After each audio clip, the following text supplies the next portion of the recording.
First of all, can I ask you to explain how you were inspired by first-person accounts when creating this particular screenplay? Sure. Well, this story was really intimate. It was character-driven.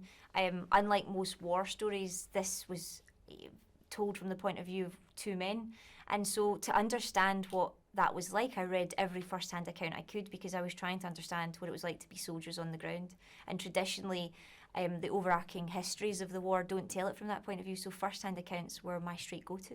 Can you set up how you wrote this film with Sam Mendes, how he started with it, and then how you collaborated? Yeah, so Sam called me up one day and he said, I have this idea, I want to co-write it with you. It's set in the First World War, are you free? And obviously, Sam Mendes, so you're free. And he has told me a little bit about his grandfather. He said he has this one image, it's a messenger carrying a letter through no man's land. And that was the kernel of the whole idea. And we discussed it a little bit further. I kind of probed a bit more and found out how personal it was. And then he said, okay, I'll meet you Tuesday. Oh, by the way, it's all going to be one shot. So I knew what I was getting into. I knew it was going to be an incredibly personal and relevant story for Sam, and that I knew that it was going to be really, really tricky to pull off as a challenge. And so when we sat down together, really what we spoke about was the journey these two boys could take, the Hindenburg Retreat, the sort of the historical framework of it, and then who the characters would be, who would take us on this journey, who would lead us, the audience, through it. You said, when Sam pictured you, it was going to be one take. How did that affect you writing the screenplay, the technical document? Yep. Because it is, so I guess, 1 minute a page, but this is something very, very different. Tell me about that approach. So it affects every single part of the screenplay. It even affects the story structure that you get to before the screenplay. Because first of all, it's a story told in real time, and you have to then think, well, take your own life. Do you have a 2-hour window of your life that has a beginning, a middle, and an end? Great characters, interesting action set pieces. It's basically, would you spend $90 million making a 2-hour window of your life? Maybe you have a very exciting life. I did not have that kind of life.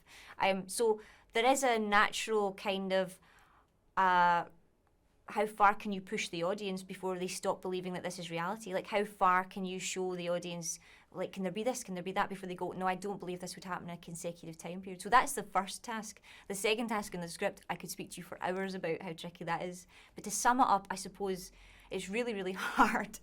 And basically what you have to do is, instead of writing a roadmap, instead of writing, a sort of set of directions, which is what usually a script is, you have to write the finished film.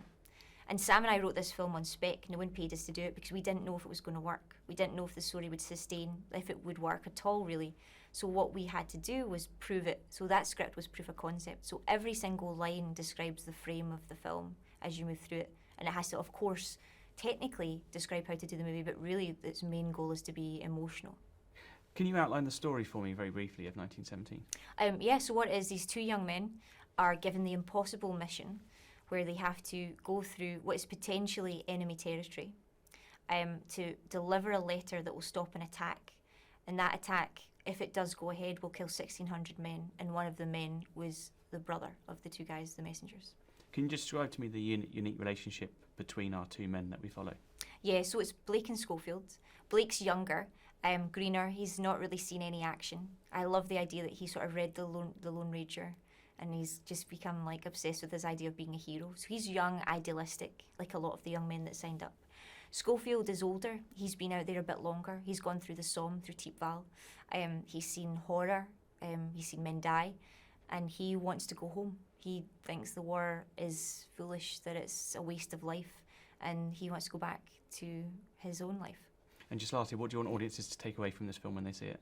I hope audiences, when the credits roll, I hope they feel a sense of how amazing the human spirit is.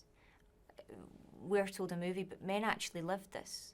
The fact that men survived it, the sort of triumph of it, is, I think, really special. That's what struck me a lot in the first-hand account. So I hope audiences leave with the idea of how amazing people are.